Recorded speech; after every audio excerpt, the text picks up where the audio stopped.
was revealed in newly released transcripts of interviews between her and lawyers for the US Justice Department. Maxwell also says she wasn't aware of any client list allegedly kept by Epstein. The release of documents comes amid pressure on President Trump for more transparency around the investigation. Here's David Willis. Convicted of helping Jeffrey Epstein recruit, groom and abuse underage girls, nobody knows more of his dark secrets than Ghislaine Maxwell. Of interest to many, the friendship he forged with Donald Trump in the late 1990s, a friendship she insists that was completely above board. I don't recall ever seeing him in his house, for instance. I actually never saw the president in any type of massage setting. I never witnessed the president in any inappropriate setting in any way. The president was never inappropriate with anybody. In the times that I was with him, he was a gentleman in all respects. The US Deputy Attorney General Todd Blanche, once Donald Trump's personal lawyer, also asked about reports of a so-called client list containing the names of Jeffrey Epstein's wealthy and influential clientele. There's been a lot of conversations about whether Mr. Epstein maintained like a list of people, like a book of famous people that he knew,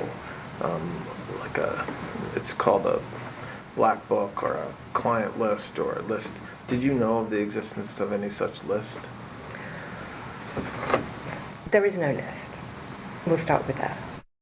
Her only departure from the US government's summary of the case against Jeffrey Epstein, that instead of taking his own life, he was murdered whilst awaiting trial.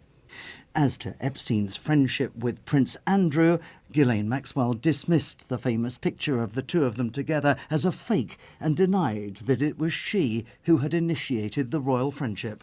I would never have introduced them. It would never have occurred to me to introduce them. I couldn't imagine them being friends. Two chalk and cheeses would never, I mean, for real, there's nothing there to connect them. So he met Prince Andrew, and then he had a relationship. I don't like that word, it sounds clunky. They had a acquaintanceship. Thank you. Many of Donald Trump's die-hard supporters have long maintained that so-called deep state elites were protecting key Democratic Party figures such as Bill Clinton from association with Jeffrey Epstein. But Maxwell said she saw no evidence of wrongdoing on the part of the former president. Ghislaine Maxwell was told her interview was not part of a cooperation deal, but shortly after being interviewed, she was moved from a Florida prison to a minimum security facility in Texas. No reason was given for the transfer. She is now appealing her conviction to the US Supreme Court. David Willis, BBC News, Los Angeles.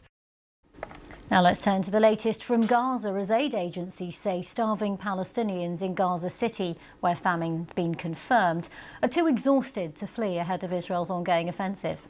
The UN's Children Agency said people did not have the capacity to move, despite being told to flee south.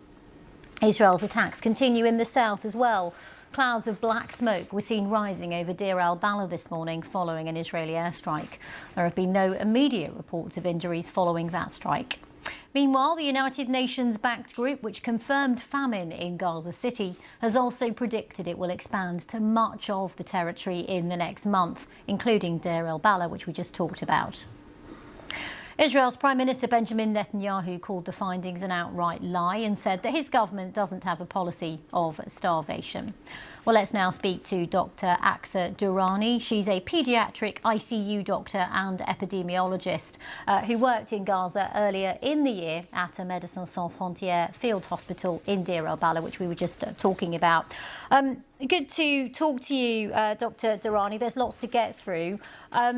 First of all, I wanted to ask you about what you saw when you were in Gaza, particularly in Deir al-Balah, and how you feel when you see that those strikes continue on the area today. Yeah, I mean, when I was there, which, as you mentioned, was even months ago at this point, the level of suffering was already unimaginable. You know, we saw children whose faces were torn apart just by the sheer force of airstrikes. We saw day after day patients who were the only surviving member of of an airstrike. You know, their entire family had been wiped out in bombings, and they were lone survivors. And we saw that day after day.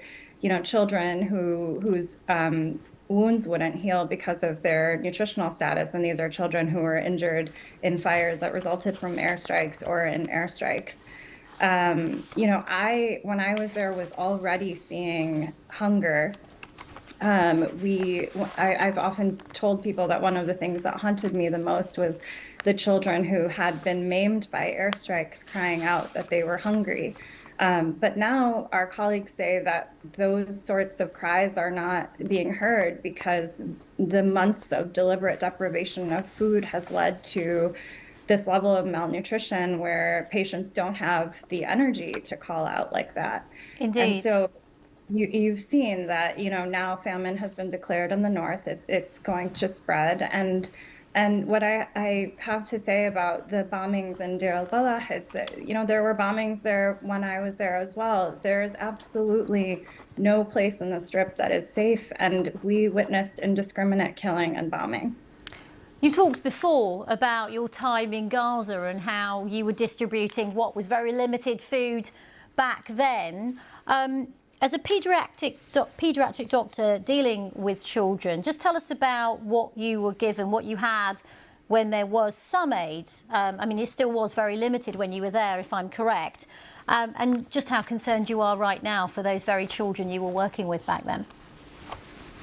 Yeah, so I was actually working in a hospital that was, we were treating patients of all ages. And I focus on the children, one, because I'm a pediatrician, but also because we saw so many children, even though it wasn't a pediatric hospital. You know, the way that malnutrition is going to affect these children is going to be not just in the acute phase, but also developmentally. You know, the Israeli authorities are blocking medical supplies in addition to food. And so, you know, at the moment, we have patients that are not able to be healed because they don't have either the supplies that, you know, the medications and supplies that we need, the surgical supplies that we need for surgeries that need to be conducted. So these are deliberate choices by the Israeli authorities to block supplies that are just miles away. And this was what we were facing when I was there, and that we continue to face. And, you know, these problems can be solved today by putting an end to the bombing and allowing food and aid in at scale. And this is what we are calling for. And we are calling for governments that are enabling the Israeli authorities to do this to also, you know, end their complicity. And just very briefly, as you mentioned there, famine confirmed in some parts of Gaza, concerns that that famine could spread beyond the areas that have been confirmed to other parts of the territory. What, as a doctor who focuses on children, what particular aid would you say needs to get to people urgently to try and reverse the course? You know, it's all-encompassing the way that malnutrition is impacting people on the Gaza Strip right now. It's not just the hunger, it's also impacting pregnant women, and therefore they are then delivering earlier. So we have neonates, or who are born prematurely and are now multiple babies to an incubator. In July, our teams had a baby die due to lack of oxygen in Al Hillu hospital because the Israeli authorities are also blocking fuel.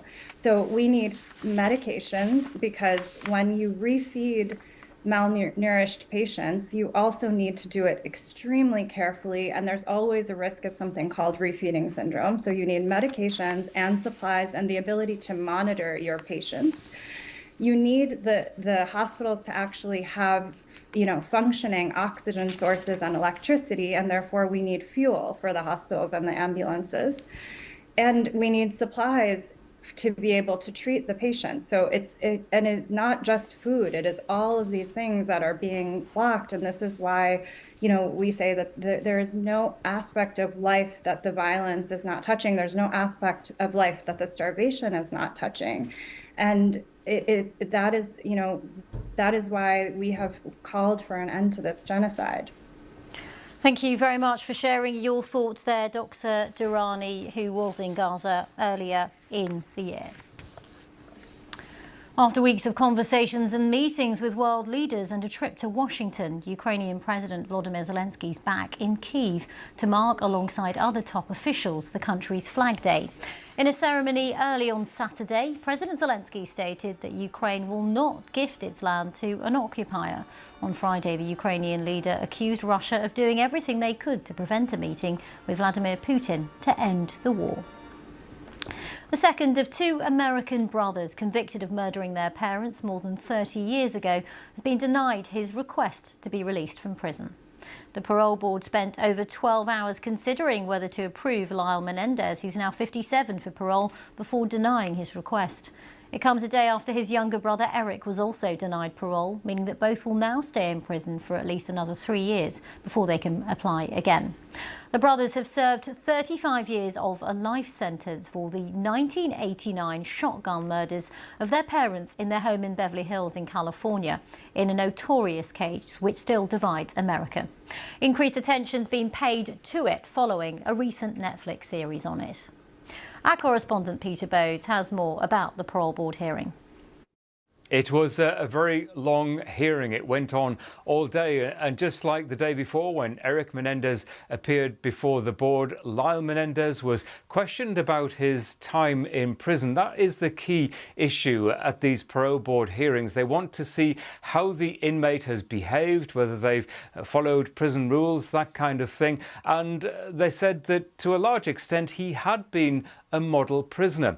Lyle Menendez got an opportunity himself to address the board, and he expressed remorse. He expressed extreme sadness about what had happened. He says his mum and dad didn't have to die on that day. And the board said that despite his remorse, which they considered to be genuine, that he still potentially posed a risk to the general public, and that's why he wasn't being released. And largely the same reason was given for his younger brother Eric, which means that the pair of them will continue to stay behind bars, and in both cases they have been given the opportunity to apply again for parole within the next 3 years. Peter Bowes there. 5 people are now confirmed to have died after a tourist bus returning from Niagara Falls crashed on the motorway in western New York. Police say the bus, which was carrying 52 passengers, rolled over into a ditch. Many people were trapped in the wreckage for several hours. Authorities say the passengers were mainly from India, China and the Philippines. The upper house in the US state of Texas has approved a bitterly divisive bill which redraws electoral boundaries in a way which favours the Republican majority. There being 18 ayes, 11 nays, House Bill 4 is finally passed. The new map's designed to switch 5 seats in the narrowly divided US Congress in Washington from the Democrats to the Republicans in the midterm elections, which of course are next year. It will now head to the governor of the state for final approval. Reform UK is pledging mass deportations of asylum seekers who arrive in the UK on small boats if it wins power. The party's leader, Nigel Farage, told the Times newspaper there's a massive crisis in the UK which threatens national security. Labour's described Reform's plans as pie in the sky. Well, I'm joined in the studio by our political correspondent, Billy Kenber. So first of all, just tell us more about what we've heard from the leader of Reform UK. Reform, of course, have been riding high in the polls in recent months, and a lot of that support in no small part because of frustration among voters about the number of migrants crossing the channel, the number of small boats, and government's inability seemingly to stop it. What we've heard now in an interview with The Times is Nigel Farage, the party's leader, fleshing out what a Reform government would look like and what they would do to try and tackle that problem. He says the solution is to ban anyone arriving illegally in the UK from applying for asylum and to detain and deport those who come across anyway. This has been quite a big issue lately, how to deal with asylum seekers coming to the UK. And the issue of asylum hotels has been quite hotly debated in recent days as well. We're expecting potential protests for and against the arguments in that. Just tell us what the other political parties are saying about these things then. So Labour say that the Reform plans are pie in the sky, they're unrealistic. The Conservatives say they're recycling their ideas, so criticism from both sides there. But as you're quite right, the issue is a very live one, asylum hotels in particular, and what to do with the legal challenge that we've seen in Epping and the possibility that that might spread to other parts of the country. What to do to reduce the use of asylum hotels. Labour, after all, has said it will end their use by the end of Parliament. It just wants to do it in what it calls an orderly way, rather than being forced to by court decisions. And of course, all of this coming just days after we got the latest statistics on the numbers of asylum seekers and more broadly on immigration to the UK. Indeed, more than 32,000 asylum seekers are currently housed in hotels. It's an 8% increase in the year that Labour has been in power. It's down slightly from March and down from its peak in 2023, but clearly still an indication of the size of the problem and of the issue in hand.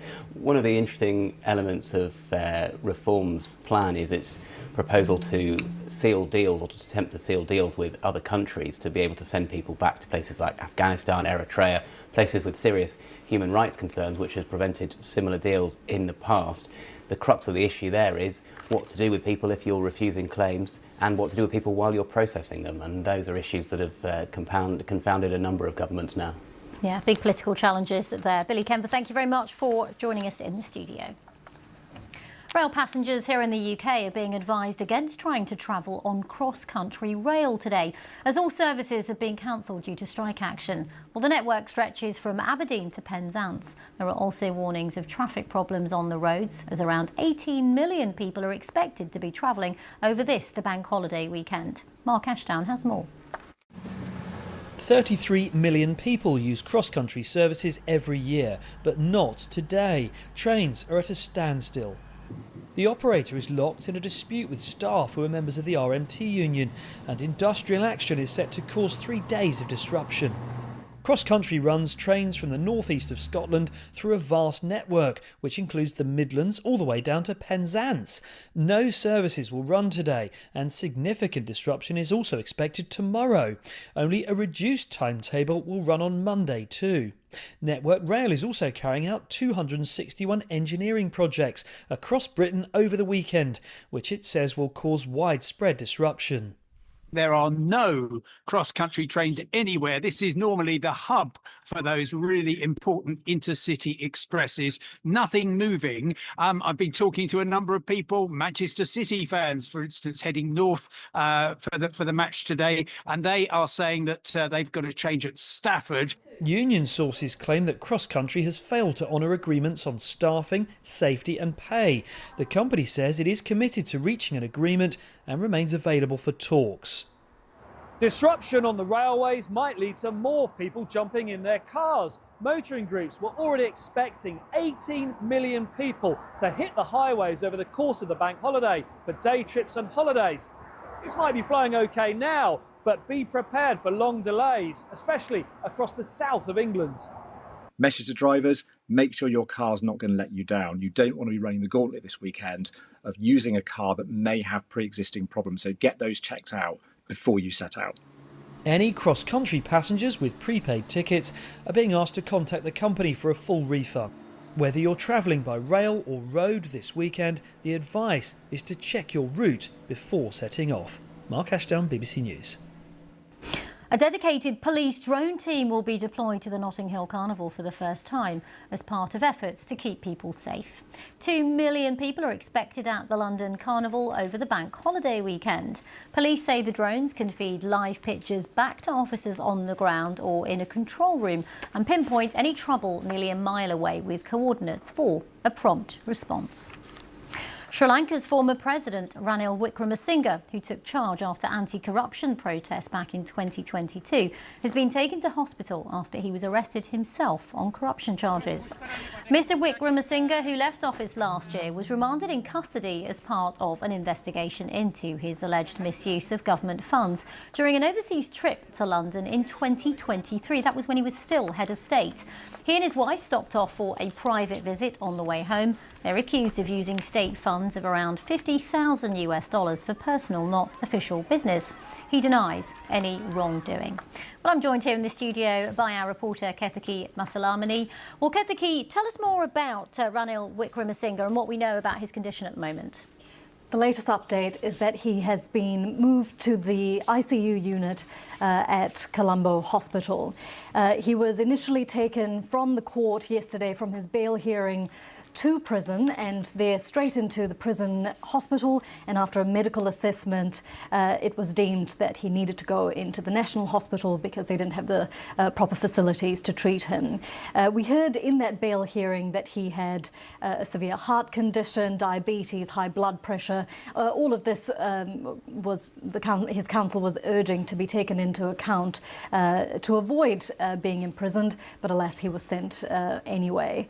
Unfortunate timing for him, but these are serious charges against him, of course, charges that he denies. Absolutely. What he's accused of, according to these court documents, is that he disguised a trip to London as part of an official tour to Cuba and the US. What we know is when he was in London, he attended the PhD graduation ceremony for his wife at Wolverhampton University. Travelling with him was his entourage, and the cost of their airfares and accommodation, that came to close to $50,000 US.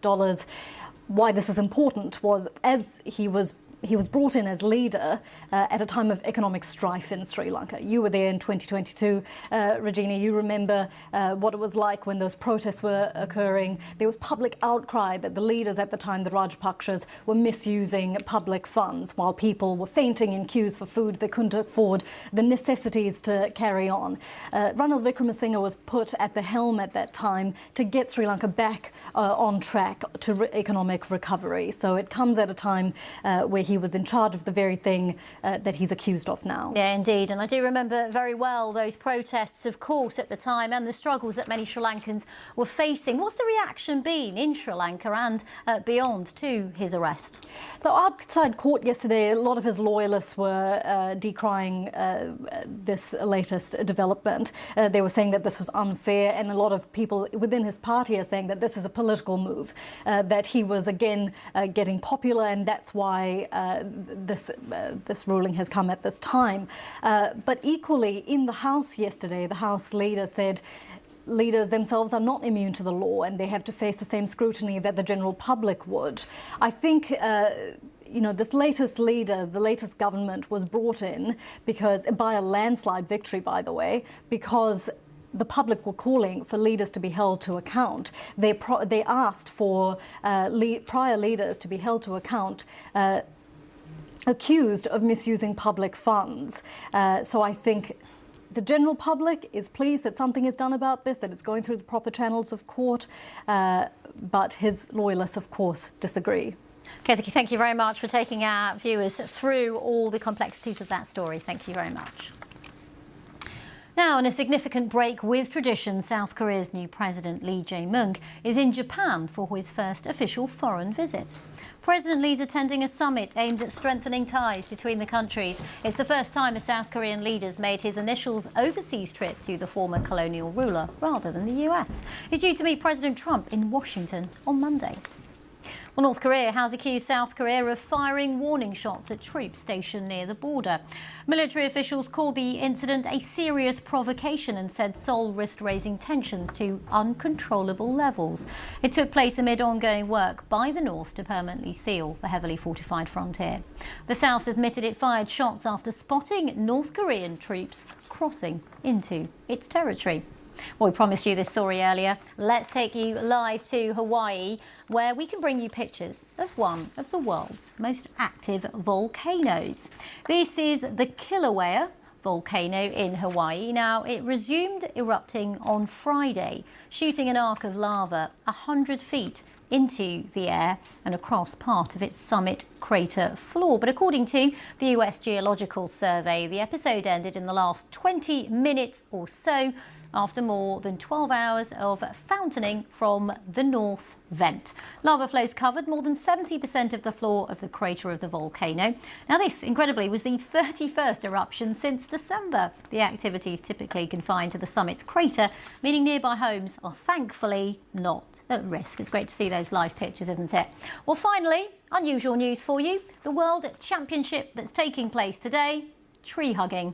It's the 6th Tree Hugging World Championships. It's being held in Finland. 3 categories: speed hugging, the most trees hugged in 60 seconds. Each hug lasts at least 5 seconds. Not for me, I'll tell you, but those pictures leave us for this half an hour here on BBC News. I'm Regina Vaidyanathan. I'll be back after a short break. Stay with us.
This is BBC News, the latest headlines. Jailed sex offender and associate of Jeffrey Epstein, Ghislaine Maxwell's denied there's any client list of well-known figures involved in his crimes. That's in newly released tapes of her interviews with the US Justice Department. Lyle Menendez, the second of two American brothers convicted of murdering their parents in Beverly Hills 36 years ago, has been denied parole. His younger brother Eric was denied release on Thursday. The parole board in California concluded he still poses a risk to the public. 5 people were killed after a tour bus returning from Niagara Falls crashed in New York State. The police say most of the victims were tourists from India, China and the Philippines. And preparations are underway for this year's Notting Hill Carnival, which kicks off this weekend in West London. It's Europe's biggest street party.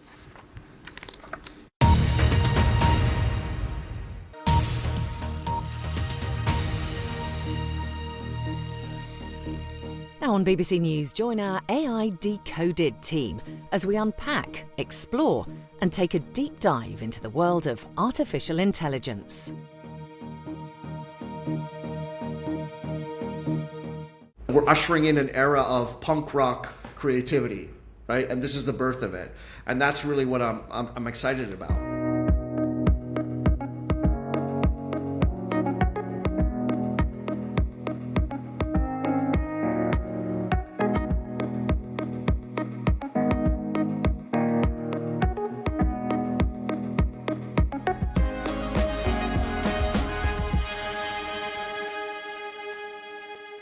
Hello, welcome to AI Decoded, the show in which we take a deep dive into the world of artificial intelligence, an industry that is dominated by a handful of key players: OpenAI, Google, Microsoft, Meta, Anthropic.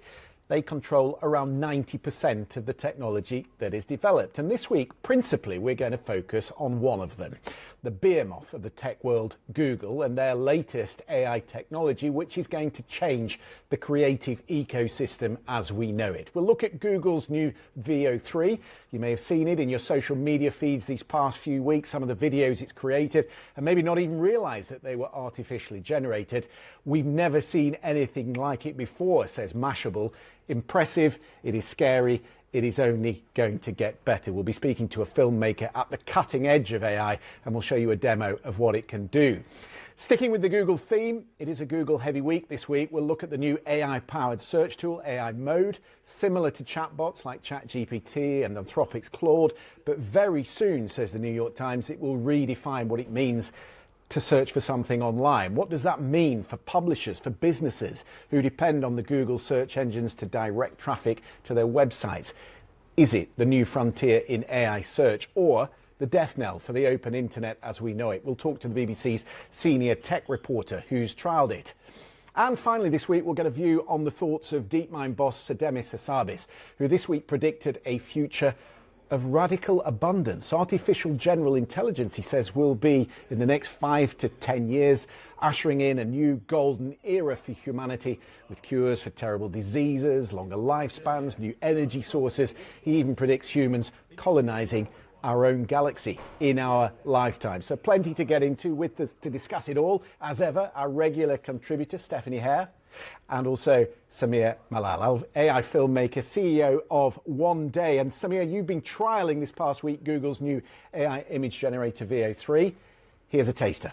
I don't know if I'm on the right path, but I'm trying to find it. I'm questioning, searching, and then something shifts, and I'm not trying anymore. I'm just doing. So Sameer, you've tried a number of these AI video generators for us in recent months. Why is this one causing such a stir? I think we're here, that place that we've been talking about in the filmmaking community. We have arrived where any shot that we can think of, we can bring to life. There are clearly some new innovations with this. It's not just the visual impact, the filmic quality of the video, as you say, and the different camera angles that come with that, the framing, the movements within the film. It's the full suite, isn't it, that goes with it? The sound, the conversations created. It's the entire production crew in an AI tool. I mean, it kind of is, and, of course, there's all kinds of knock-on implications potentially of this. But what it does allow is any creator like myself to kind of bring your vision to life, and that's what we've done, with this piece that we created. We took something that's in the news and we turned it into what I'm calling cinematic news. So we're inventing a new format because of this tool. Tell us about that. Tell us which bit of news you've taken and what sort of drama you've created. So the idea was to take something that's in the news, but that has more of a story behind it than we were necessarily seeing, but also make something that's kind of thrilling to watch. And so we got this idea to use the recent Ukrainian drone strike, Operation Spiderweb.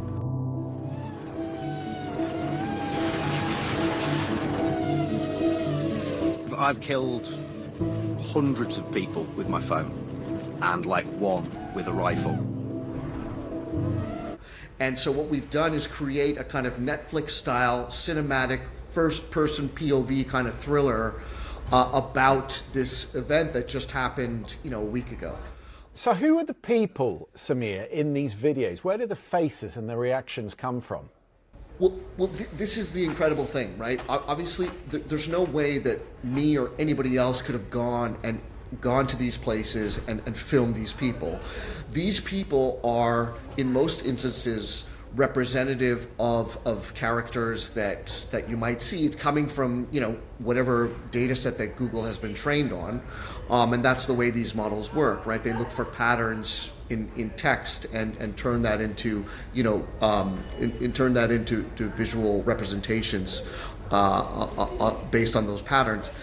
So, they have a huge data set, right? Google has one of the largest video data sets in the world because of YouTube, if not the largest. How much information did you feed in, data-wise, to the machine for it to create what we see?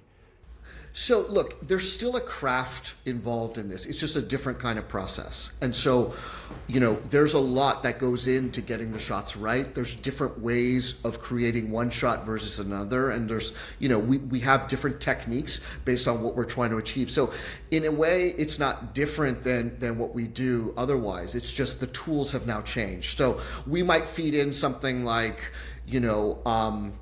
a Ukrainian man in this part of the world doing this. It can be very specific. We might feed in something like shallow depth of field, which is a characteristic of film and filmic cinematography.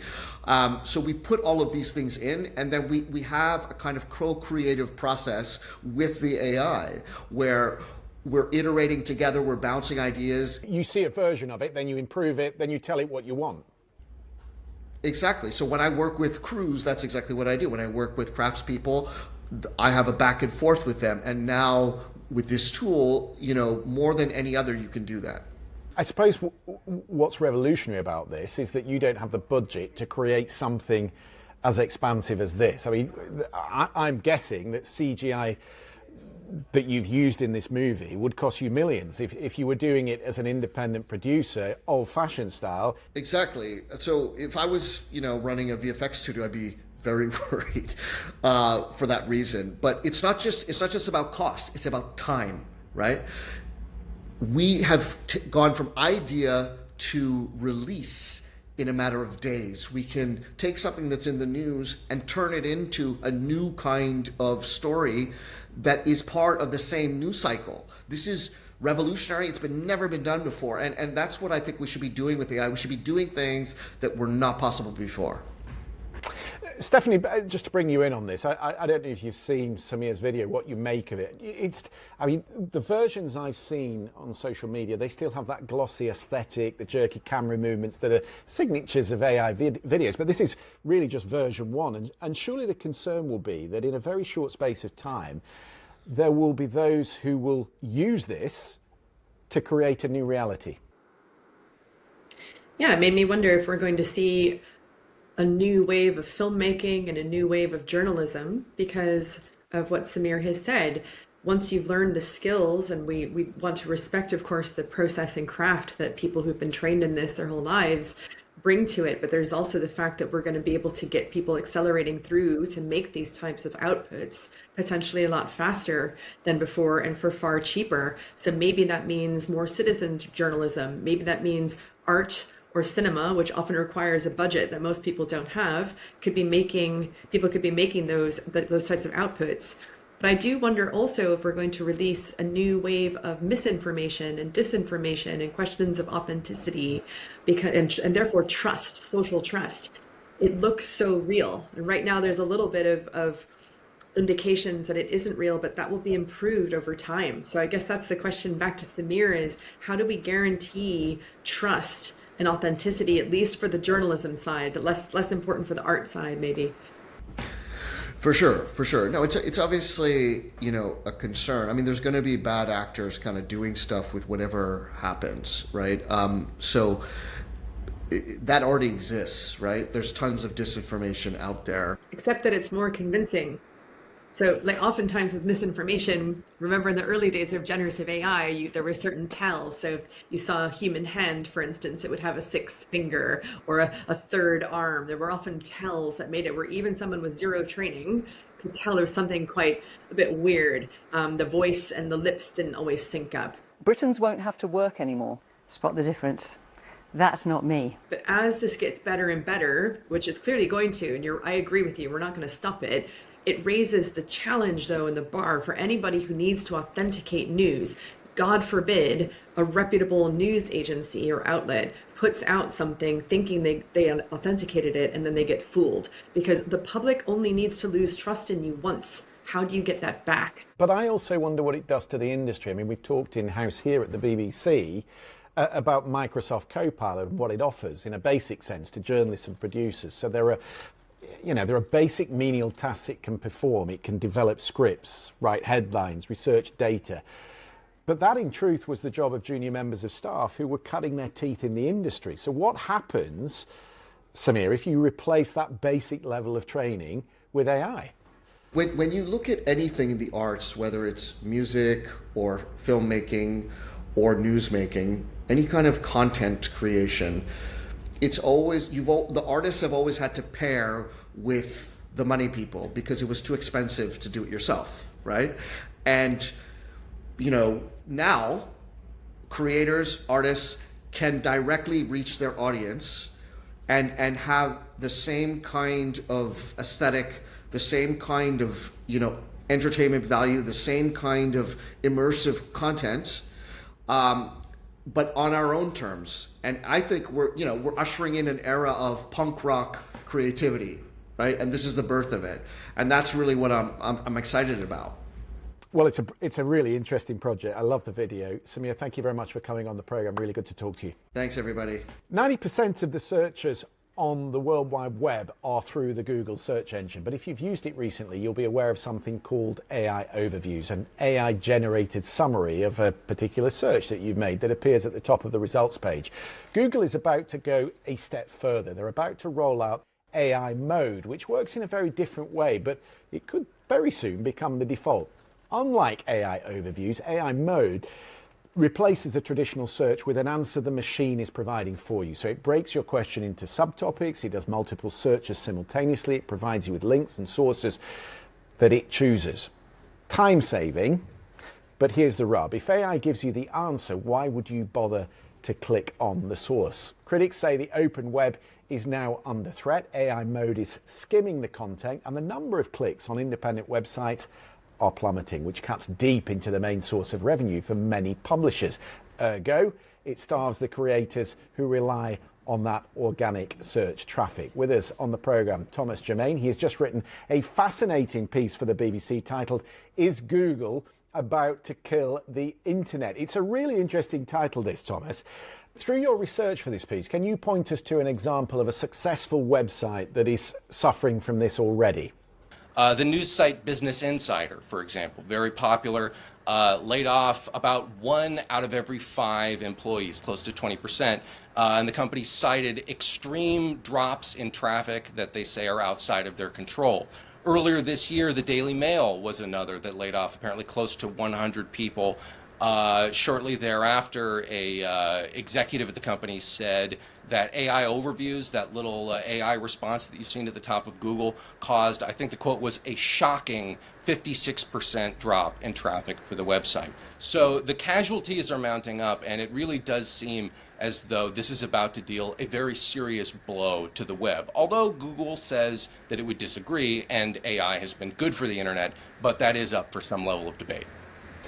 Stephanie, it's a really revealing article, this, and the statistics really speak for themselves. I mean, if you look at at Google, it used to send websites one visitor for every 2 times its web crawler scraped a page. Today, Google scrapes a website 15 times for every 1 visitor it sends back. In a sense, we're back to where we were on VO3, which we were just talking about. Great advances, but what does it mean for content creation? Yeah, and how does it consolidate power? So who's making money out of this new arrangement? It's great that everybody's going to have new tools to create new content, but if they can't share it in the same way, if you're firing journalists and we don't have any more news because the business model doesn't work. Now that's been under assault for a long time, again, largely because of internet companies such as Google and social media companies. So really, if you take a step back and look at a historical perspective, since 2000, I would say, we've really watched kind of the decimation of news. And what does that mean, again, for trust, for authenticity, for power? And the power is going to companies such as Google, which already have a monopoly, which no government has successfully disciplined. We've talked about maybe having a breakup of, getting rid of Chrome, for instance, that has to be separated. But is that really going to solve the problem? I think it's going to entrench it even further. It also really puts paid to this thing that you hear CEOs say a lot, which is AI is not going to get rid of jobs. It's just going to get rid of certain tasks, and then we'll all have automated our boring stuff, and that will free us to abstract and higher level tasks. No, it's going to get rid of some jobs. It's just that AI before maybe wasn't good enough to get rid of as many jobs, but I think you're going to get a sort of critical mass and momentum, and there's going to be a massive amount of job losses. It's just going to be which sectors get hit first. Surely the consequence of all this, Thomas, is that many publishers just disappear behind paywalls, or they move onto social media beyond the grasp of the machine agents. Yeah, one really interesting phenomenon that we're probably going to see play out, depending on how things go over the next year, is indeed you are going to have to start paying for a lot of the content that has been free on the internet for 30 years. We've been seeing more and more paywalls cropping up across the internet. In part, that's because it has been getting harder, even before the rise of AI, for companies to make money using advertising revenue on the internet. That's a trend that has been growing steadily, and as a result, if you want to stay in business, you have to find new revenue streams. Putting up that paywall, locking your content behind a gate is one of the main ways people are doing it.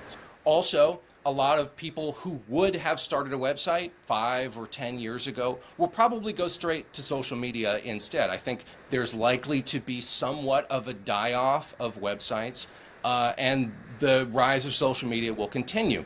The question is what effect that's going to have for the content creators and for the consumers. People have less control on social media than they do on the open web. There's less autonomy, and it's a little more difficult to make money. The whims of the algorithm are even more fickle on social media than they have been on the internet under Google's control for the past 30 years. And the result, a lot of people say, is a content creation system that rewards showmanship over depth, and the availability of content, both because of paywalls and because of what's going to happen on social media, could decrease in really significant ways. We might be looking at an information ecosystem that's less diverse and less rich. Less diverse, less rich. The concern I would have as a journalist is that there are already signs of AI hallucinations getting worse as the technical abilities improve, and yet the hallucinations are getting worse. So do you have a scenario actually where AI is creating a synopsis? It's telling you what you think you're looking for, and actually it's not what you would get if you went directly to the source. Yeah, I mean, that's the whole thing, is that every researcher in AI has always said, don't use AI for research. It's not a research tool. It gets things wrong, so it's inaccurate. And it also just makes things up. So it's unreliable, right? And if you are training people, and I found myself doing this sometimes when I've gone to do a traditional search, and because they put the AI answer up at the top, if you're in a hurry, and again, that's a design choice, right? So the human being is an efficiency-seeking machine. We want to use as little energy as possible to get our stuff done, and we want convenience and speed. You will look at the AI answer first. And are you really going to fact check it? Are you going to fact check it every time? Of course you're not. So already we are seeing this, and these are, again, design choices, but they're also power choices. Who has the power to make the design considerations? So I think this is going to be a bit of a mess, to be honest. And I think what's happening is what we used to see back in the late 90s and early 2000s, as big giants like Microsoft would roll out software that they knew was buggy. They would roll it out and wait for users, e.g. the public, businesses, etc., to feed back in where it was going wrong. And so we were basically beta testing for them for free. What I'm seeing now is kind of like an extension of that disaster scenario, but it's going to be even messier.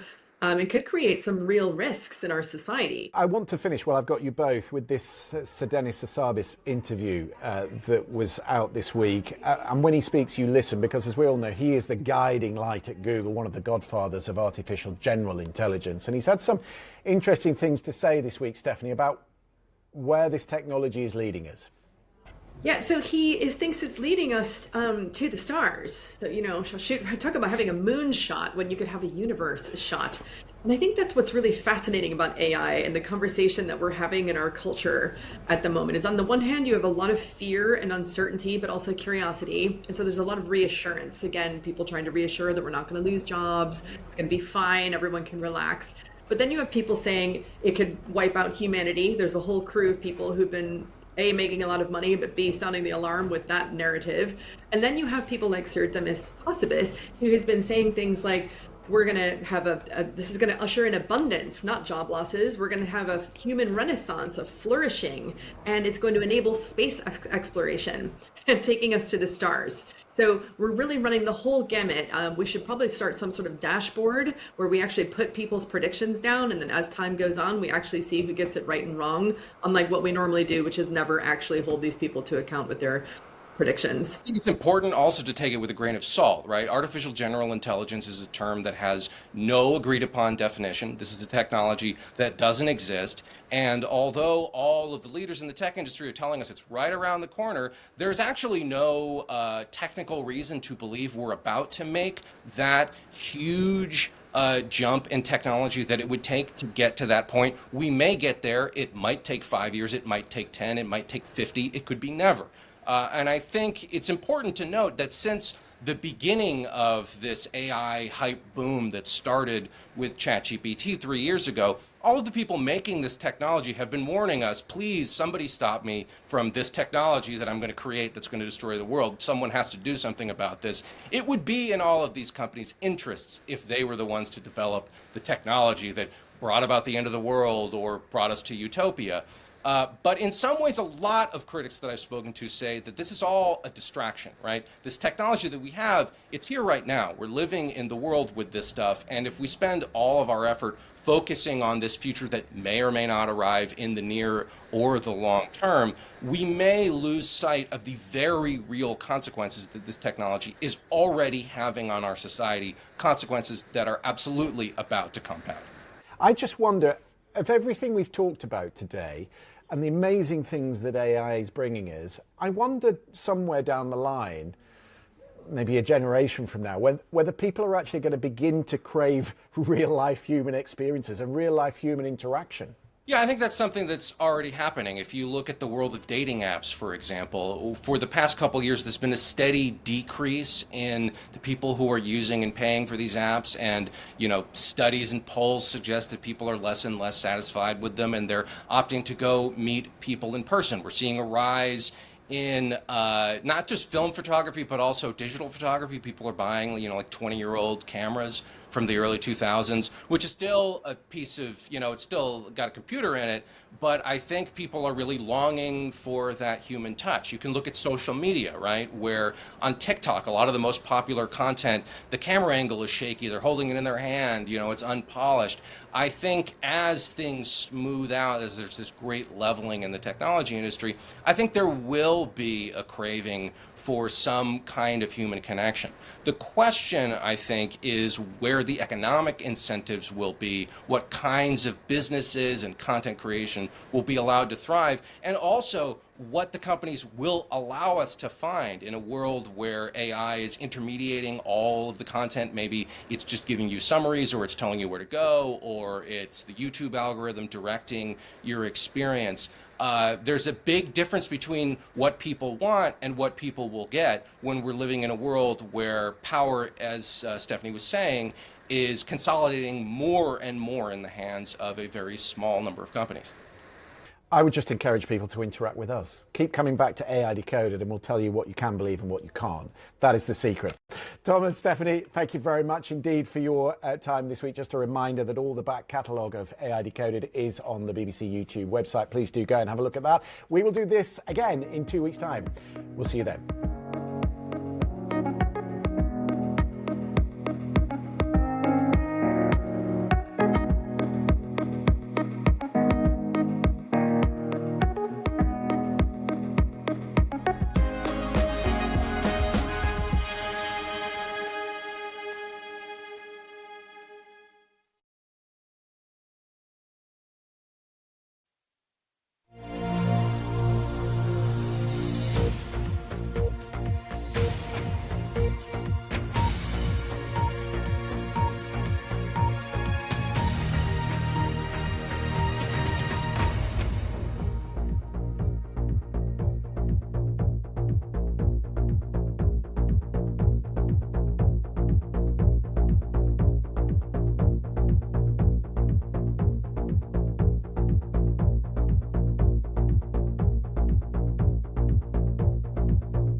Live from London, this is BBC News.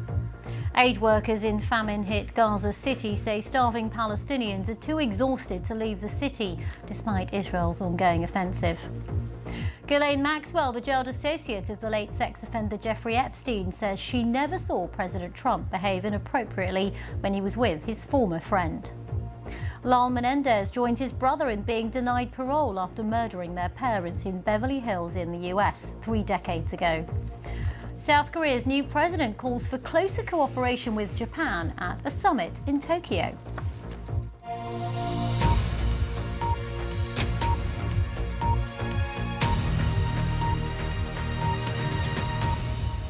Hello, I'm Regina Vaidyanathan.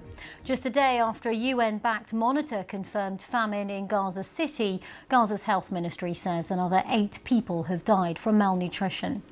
There's been no let-up in Israeli attacks. Clouds of black smoke were seen rising over Deir al-Balah in central Gaza following an Israeli airstrike. There were no immediate reports of injuries there. Well, we're also hearing that 19 people were killed in a strike on Khan Yunis in the south. Mourners say an entire family was killed. Meanwhile, the group which confirmed famine in Gaza cities also predicted that famine will expand to much of Gaza in the next month. Some aid workers are saying many people are too hungry and too exhausted to move south, despite Israel's warning for them to leave the north. Well, Israel's Prime Minister Benjamin Netanyahu's called the findings of famine an outright lie and said that his government doesn't have a policy of starvation. Well, Dr. Aksa Durrani is a paediatric ICU doctor and epidemiologist who worked in Gaza earlier in the year at a Médecins Sans Frontières hospital in Deir el-Balah. She said she was already seeing hunger and malnutrition during her visit. When I was there, which, as you mentioned, was even months ago at this point, the level of suffering was already unimaginable. You know, we saw children whose faces were torn apart just by the sheer force of airstrikes. We saw day after day patients who were the only surviving member of an airstrike. You know, their entire family had been wiped out in bombings, and they were lone survivors. And we saw that day after day. You know, children whose wounds wouldn't heal because of their nutritional status, and these are children who were injured in fires that resulted from airstrikes or in airstrikes. You know, when I was there, was already seeing hunger. I've often told people that one of the things that haunted me the most was the children who had been maimed by airstrikes crying out that they were hungry. But now our colleagues say that those sorts of cries are not being heard because the months of deliberate deprivation of food has led to this level of malnutrition where patients don't have the energy to call out like that. Indeed. And so you've seen that, you know, now famine has been declared in the north. It's going to spread. And what I have to say about the bombings in Deir el-Balah, it's, you know, there were bombings there when I was there as well. There's absolutely no place in the Strip that is safe, and we witnessed indiscriminate killing and bombing. You talked before about your time in Gaza and how you were distributing what was very limited food back then. As a paediatric doctor dealing with children, just tell us about what you were given, what you had when there was some aid. I mean, it still was very limited when you were there, if I'm correct, and just how concerned you are right now for those very children you were working with back then.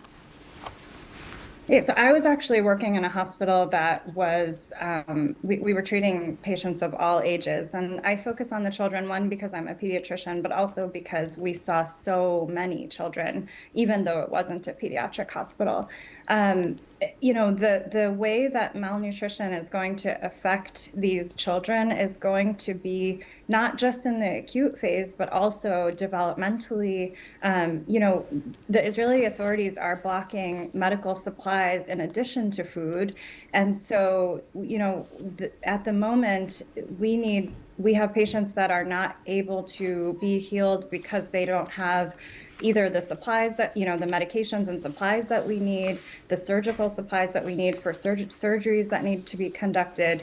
So these are deliberate choices by the Israeli authorities to block supplies that are just miles away. And this was what we were facing when I was there, and that we continue to face. And, you know, these problems can be solved today by putting an end to the bombing and allowing food and aid in at scale. And this is what we are calling for. And we are calling for governments that are enabling the Israeli authorities to do this to also, end their complicity.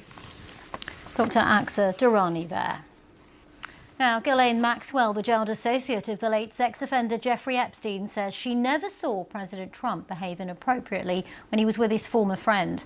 Well, the information was revealed in newly released transcripts of interviews between her and lawyers for the US Justice Department. Maxwell also says she wasn't aware of any client list allegedly kept by Epstein. The release of those documents comes amid pressure on Mr. Trump for more transparency around the investigation. Here's David Willis. Convicted of helping Jeffrey Epstein recruit, groom and abuse underage girls, nobody knows more of his dark secrets than Ghislaine Maxwell.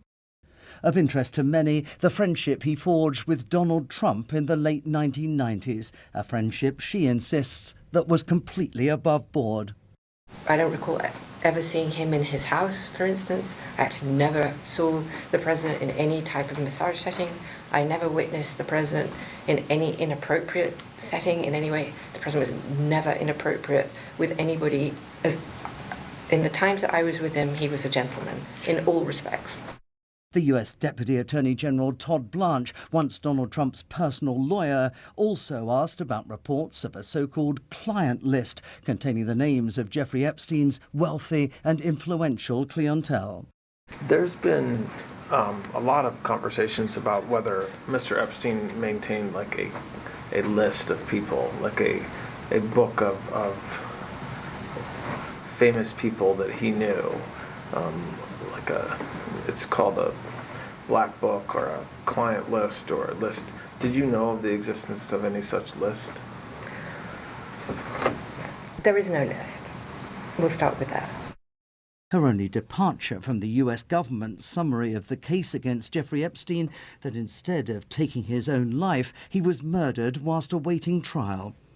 As to Epstein's friendship with Prince Andrew, Ghislaine Maxwell dismissed the famous picture of the two of them together as a fake and denied that it was she who had initiated the royal friendship. I would never have introduced them. It would never have occurred to me to introduce them. I couldn't imagine them being friends. Two chalk and cheeses would never, for real, there's nothing there to connect them. So he met Prince Andrew, and then he had a relationship. I don't like that word. It sounds funky. They had a acquaintanceship. Thank you. Many of Donald Trump's die-hard supporters have long maintained that so-called deep state elites were protecting key Democratic Party figures such as Bill Clinton from association with Jeffrey Epstein. But Maxwell said she saw no evidence of wrongdoing on the part of the former president. Ghislaine Maxwell was told her interview was not part of a cooperation deal, but shortly after being interviewed, she was moved from a Florida prison to a minimum security facility in Texas. No reason was given for the transfer. She is now appealing her conviction to the US Supreme Court. David Willis, BBC News, Los Angeles. Let's stay with news from the United States, and the upper house in the state of Texas has approved a bitterly divisive bill which redraws electoral boundaries in a way which favours the Republican Party. There being 18 ayes, 11 nays, House Bill 4 is finally passed. The new map's designed to switch 5 seats in the narrowly divided US Congress in Washington from the Democrats to the Republicans in next year's midterm elections. Well, in response, lawmakers in California have also voted to redraw state maps there, a move made to cancel out the changes in Texas. California, which is largely a Democratic state, will send those California maps will go before voters in November, Now let's speak to our North America correspondent Arunadhay Mukherjee to get the latest on all of that. So lots of redrawing of boundaries in effect for each party to benefit.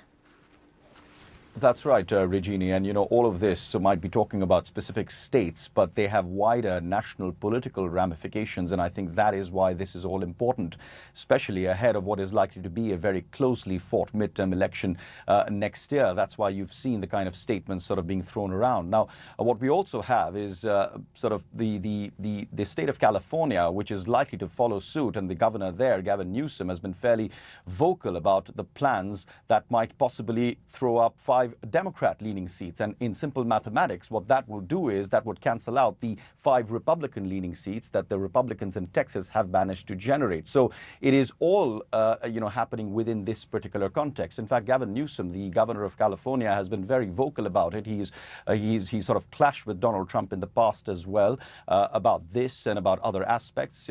In fact, he has been speaking to a Danish television network where he outlined not just issues relating to California, but also larger national political issues that have been critical of Donald Trump over the past couple of months. Let's just quickly listen into what he had to say, and then we'll come back to analyze a little more on that. I'm embarrassed by it. I'm embarrassed by the childish behavior of my president. He is the President of the United States. I respect the office of presidency, but I wish he would grow into it, even though this is his second term. The assault on the rule of law, on assaults on institutions. I think the biggest assault that's occurring in the United States of America is against cultivation of individual thinking. He's going after universities. He's rewriting history, Smithsonian, censoring historical facts, attacking his enemies, threatening them, trying to incarcerate them. His behavior is that of a bully. You saw it not just in Greenland, but you saw it down in Panama. The assertion that somehow he was going to invade and take over Canada, one of our great allies and partners, Denmark, one of our great allies and partners, the way he browbeats and talks down to the EU and member countries. It's an extraordinary moment in world history, but I hope folks know and take a moment to know that's not universal opinion in the United States of America. He does not represent, from my perspective, that majority. He represented the majority of people that turned out on the election day, but he is now singularly the most unpopular president in U.S. history, objective truth. And his economic policies have proven to be failures, and I hope this is, and I expect this to be temporary.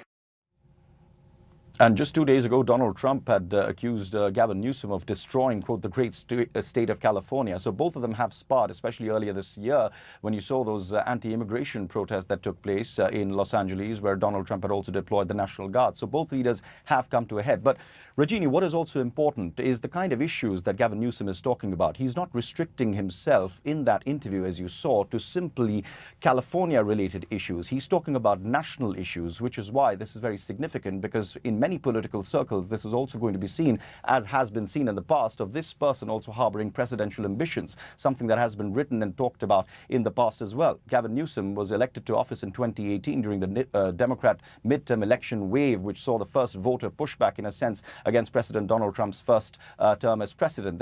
Then he had himself re-elected in 2022. His term expires at the end of next year, but this would be seen by many in political circles as Gavin Newsom positioning himself, talking about larger national political issues, pitting himself against Donald Trump as he has in the past by using bigger national issues, not just issues relating to a redistricting of congressional maps. Arunadhay Mukherjee in Washington, thank you very much. Now, Reform UK is pledging mass deportations of asylum seekers who arrive here to the UK in small boats if it wins power. The party's leader, Nigel Farage, told the Times newspaper that there's a massive crisis in the UK which threatens national security. The ruling Labour government's described Reform's plans as pie in the sky. Well, for more on this, I've been speaking to our political correspondent, Billy Kenber. What we've heard now in an interview with The Times is Nigel Farage, the party's leader, fleshing out what a Reform government would look like and what they would do to try and tackle that problem. He says the solution is to ban anyone arriving illegally in the UK from applying for asylum and to detain and deport those who come across anyway. This has been quite a big issue lately, how to deal with asylum seekers coming to the UK. And the issue of asylum hotels has been quite hotly debated in recent days as well. We're expecting potential protests for and against the arguments in that. Just tell us what the other political parties are saying about these things then. So Labour say that the reform plans are pie in the sky, they're unrealistic. The Conservatives say they're recycling their ideas, so criticism from both sides there. But as you're quite right, the issue is a very live one, asylum hotels in particular, and what to do with the legal challenge that we've seen in Epping and the possibility that that might spread to other parts of the country. What to do to reduce the use of asylum hotels. Labour, after all, has said it will end their use by the end of Parliament. It just wants to do it in what it calls an orderly way, rather than being forced to by court decisions. And of course, all of this coming just days after we got the latest statistics on the numbers of asylum seekers and more broadly on immigration to the UK. Indeed, more than 32,000 asylum seekers are currently housed in hotels. It's an 8% increase in the year that Labour has been in power. It's down slightly from March and down from its peak in 2023, but clearly still an indication of the size of the problem and of the issue in hand. One of the interesting elements of Reform's plan is its proposal to seal deals, or to attempt to seal deals with other countries to be able to send people back to places like Afghanistan, Eritrea, places with serious human rights concerns, which has prevented similar deals in the past. The crux of the issue there is what to do with people if you're refusing claims, and what to do with people while you're processing them. And those are issues that have confounded a number of governments now. Billy Kenber there. Now, in a significant break with tradition, South Korea's new president, Lee Jae-myung, who is in Japan for his first official foreign visit. Now, President Lee is attending a summit aimed at strengthening ties between the countries, but crucially, this is the first time that a South Korean leader has made his first overseas trip of a term to the former colonial ruler rather than to the United States. But he is due to meet President Trump in Washington on Monday. BBC journalist Gigi Ahn joins me here in the studio. So Gigi, quite significant that this visit begins in Tokyo rather than Washington. Absolutely. So South Korean presidents usually travel to the US to signal loyalty to the US alliance. By choosing Tokyo first, President Lee Jae-myung has broken that tradition. It highlights how he really wants to reset ties with Japan and make cooperation with Tokyo central to his foreign policy while still keeping the US in play. It also means working together more closely on North Korea, regional security and economic resilience. It shows that Lee Jae-myung is considering Japan to be more of a partner rather than a rival. And how is that change of tactic, you might say, if you can call it a tactic, but how is the fact that he's in Japan before the US, how's that going down in South Korea? So the response, as you can imagine, has been quite mixed. The government and business leaders are welcoming the decision. They see it as hopefully creating a much more stable relationship with Japan and also seeking some economic benefits. But naturally, public opinion is quite divided. So this trip also comes just a week after the 80th anniversary of Liberation Day in South Korea, which marks the end of Japanese colonial rule. So polls show that the country is quite split. Some are still uneasy about Japan's wartime legacy, whilst others are seeing the potential future and opportunities that come with it. So there is a bit of skepticism in it currently, but there's also a sense of hope for a lasting, probably stronger relationship with Japan if both sides can cooperate. And more broadly, it's been quite a time of turmoil when it comes to South Korean politics. Where are things at the moment on that front then, now we have a new president? So political turbulence in South Korea definitely has made relations with Japan, as you can imagine, very unpredictable. So under Moon Jae-in, this soured quite badly over wartime labour and comfort women disputes, and Japan imposed export controls. Now, under Yoon Suk-yeol, the former president, there were definitely strides made to improve that relationship, but as he had a much more pro-US stance, Japan was never considered a priority. party. Now, during this election campaign, President Lee was much more cautious, but now that he's been elected into office, he's changed his stance to a much more pragmatic one. So this Tokyo trip also comes to mark 60 years of South Korea and Japan having normalized relations, and it's designed to reset and stabilize the relationship altogether. So it's really a move to show consistency between the two countries after years of swings in policy. OK, Gigi Young, thank you very much for bringing us up to date and adding context to that story. Now let's turn to Sri Lanka, and the country's former president, Ranil Wickremesinghe, who took charge after anti-corruption protests back in 2022, has been taken to hospital. That's after he was arrested himself on corruption charges. Mr. Wickremesinghe, who left office last year, was remanded in custody as part of an investigation into his alleged misuse of government funds during an overseas trip here to London in 2023 while he was still head of state. Well, he denies any wrongdoing. Well, earlier I was joined by our reporter Kethaki Masilamani, who's been following the story. The latest update is that he has been moved to the ICU unit at Colombo Hospital. He was initially taken from the court yesterday from his bail hearing to prison, and they're straight into the prison hospital, and after a medical assessment it was deemed that he needed to go into the National Hospital because they didn't have the proper facilities to treat him. We heard in that bail hearing that he had a severe heart condition, diabetes, high blood pressure. All of this his counsel was urging to be taken into account to avoid being imprisoned, but alas, he was sent anyway. Unfortunate timing for him, but these are serious charges against him, of course, charges that he denies. Absolutely. What he's accused of, according to these court documents, is that he disguised a trip to London as part of an official tour to Cuba and the US. What we know is when he was in London, he attended the PhD graduation ceremony for his wife at Wolverhampton University. Travelling with him was his entourage, and the cost of their airfares and accommodation, that came to close to $50,000 US. Why this is important was as he was brought in as leader at a time of economic strife in Sri Lanka. You were there in 2022, Regina. You remember what it was like when those protests were occurring. There was public outcry that the leaders at the time, the Rajapakshas, were misusing public funds while people were fainting in queues for food they couldn't afford, the necessities to carry on. Ranil Wickremesinghe was put at the helm at that time to get Sri Lanka back on track to economic recovery. So it comes at a time where he was in charge of the very thing that he's accused of now. That's our reporter, Kethaki Masilamani. Well, at the Women's Rugby World Cup, England delivered an impressive performance in their opening match, beating the US 69-7 at the Stadium of Light in Sunderland. That's in front of a record crowd. The Red Roses lived up to their title as favourites for the tournament, scoring 11 tries in last night's game.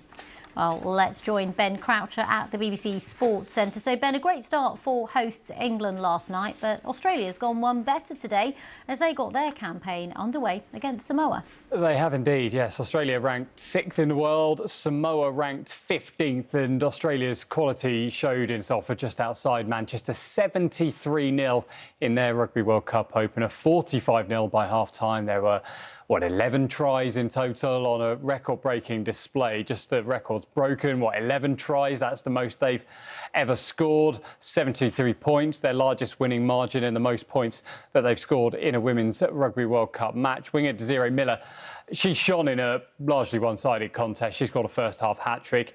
It means that Australia go top of Pool A on points difference ahead of England, who, as you said, thrashed the USA on Friday night. Now, Australia face USA next. That's expected to be a much closer game. They've shared 2 wins each in their last 4 meetings, but a win for the Wallaroos will secure their spot in the last 8. As for Samoa, well, their task doesn't get any easier as favourites England next weekend in Northampton. And Ben, that was the first of 2 games today in Manchester, with Wales taking on Scotland right now. So bring us up to date on how that's going. Yeah, that's the first game in Pool B. Now, Wales and Scotland actually met in the group stage in the last World Cup back in 2022. Wales won that one thanks to a late penalty. They made the quarter-finals that year at the expense of the Scots. But it is Scotland currently leading 17-8 at the minute. They burst out of the traps in this one. Wales kicked off. Scotland got the ball, and then within a minute, Francesca McGee broke through a couple of tackles to cross in the corner. Wales did respond with a little bit more brute force, a catch and drive from a line-out. Co-captain Alex Callender, who won the race to be fit for the game, levelled the match at 5-5. And then just 4 minutes later, McGee restored Scotland's lead. Great contest, this one, and they've just scored another try as well. Leah Bredman-Holder giving Scotland a big advantage, 17-8. They lead at the minute, 4 minutes to go now until half-time. The live commentary of this one is on the BBC Sport website and app, and this could be a key game as well to basically see who makes it through this group. Canada, who play Fiji later, they are strong favourites to win the pool. Scotland and Wales are expected to contest who will get that second spot in the group. So it is all to play for in Manchester at the Women's Rugby World Cup. OK, Ben Croucher, thank you very much for the moment. We do have a live page on the BBC Sport website if you want to continue to follow the score after half-time. The US government's announced it will be taking a 10% stake in the American semiconductor manufacturer Intel. Well, that's a push to revive the flagging Silicon Valley company and to shore up chip manufacturing in America. The $8.9 billion investment seen as an extraordinary state intervention in private industry. Intel helped forge the US chip-making industry, but in recent years has fallen far behind its rival manufacturer, Nvidia, which has dominated the booming industry vital for AI. Before we leave you this half an hour, let's leave you with some live pictures from Hawaii, one of the most active volcanoes in the world, Kilauea. It resumed erupting on Friday, shooting out an arc of lava.